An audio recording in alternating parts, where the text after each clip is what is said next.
have been recruiting for the rebellion.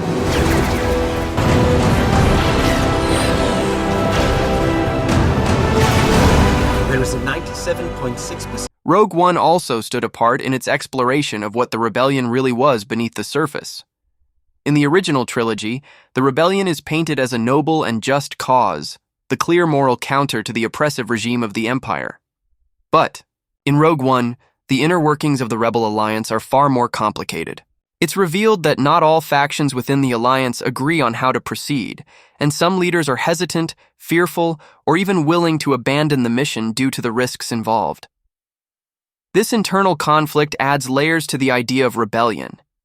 It's not just a binary of good versus evil, but a complex struggle filled with conflicting ideologies, moral compromises, and strategic debates. Rogue One doesn't shy away from these hard truths.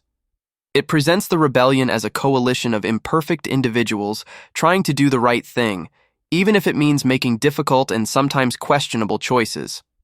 A key example of this internal strife is seen through the character of Gerrera, a radical insurgent who operates on the fringes of the rebellion. Saw represents a more extreme vision of resistance, one shaped by years of loss, betrayal, and ruthless survival tactics. His paranoid demeanor, harsh methods, and willingness to torture for information stand in stark contrast to the more measured strategies of the Central Rebel Alliance. This dichotomy illustrates that even among those fighting for freedom, there are different philosophies on how to achieve it. Saw's inclusion in the story adds richness to the moral texture of the film and gives audiences a broader understanding of how rebellion manifests in various forms across the galaxy. The presence of K2SO, the reprogrammed Imperial droid, offered not just comic relief but a deeper commentary on autonomy and trust. His sarcastic quips and blunt observations made him immediately memorable, but it was his loyalty and ultimate sacrifice that gave him emotional weight. K2SO symbolized the possibility of redemption, transformation, and the idea that even something designed for oppression could be repurposed for liberation. His bond with Cassian Andor was not only practical, but deeply emotional, and his final stand in the Scarif Data Tower became one of the film's most powerful moments.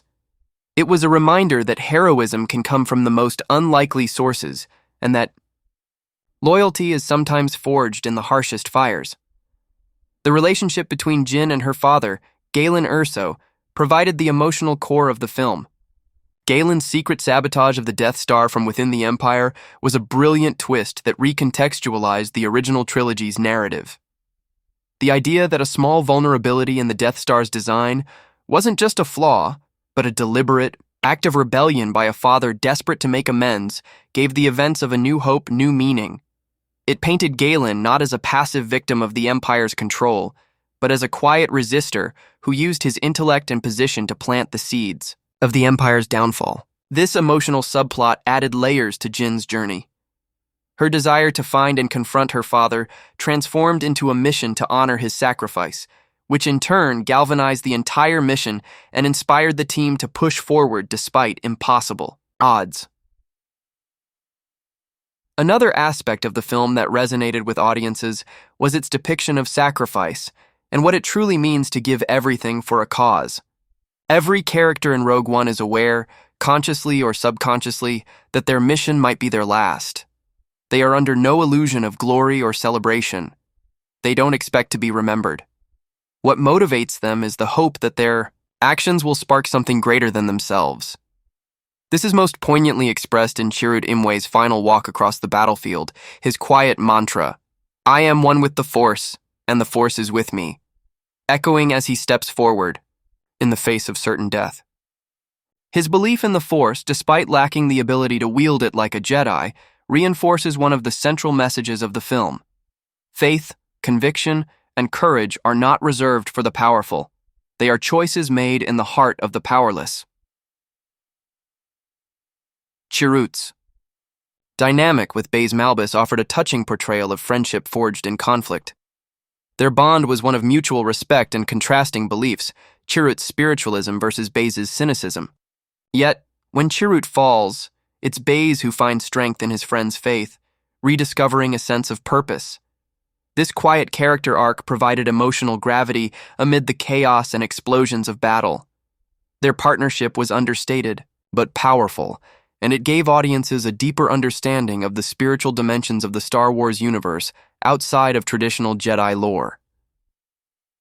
One of the most striking features of Rogue One was how it reframed familiar elements of the Star Wars mythos through a new lens. The appearance of Darth Vader, though brief, was executed with chilling precision. His hallway massacre near the end of the film was arguably one of the most terrifying and awe-inspiring sequences in the franchise, showcasing his raw power in a visceral and immediate way. It served as a stark reminder of the evil the rebels were fighting against and reinforced the danger posed by the Empire's enforcers. But it wasn't just fan service, it had a narrative function.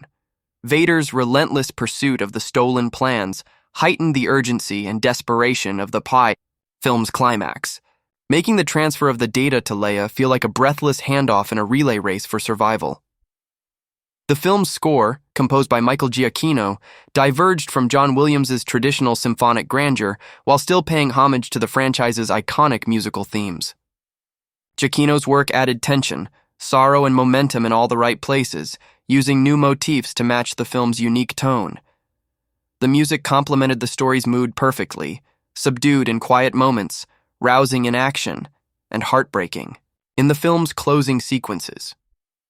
The decision to use music sparingly at times allowed the natural sounds of war, explosions, blaster fire, radio static, to create an immersive battlefield atmosphere that grounded the viewer in the harsh reality of the character's situation.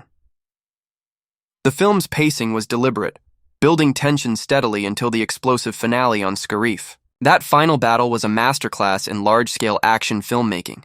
It wove together space combat, ground warfare, infiltration, and emotional sacrifice into a cohesive and exhilarating sequence. The chaos was orchestrated with clarity, and the stakes were made personal by the investment the audience had in each character. The deaths of Bodhi Rook, K2SO, Chirrut, Baze, and finally Cassian and Jyn weren't just emotional. They were narratively satisfying. Each sacrifice had a purpose. Each choice mattered.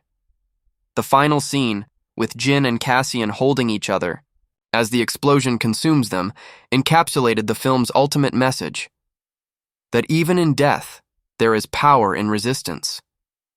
Even in darkness, there is light sparked by courage.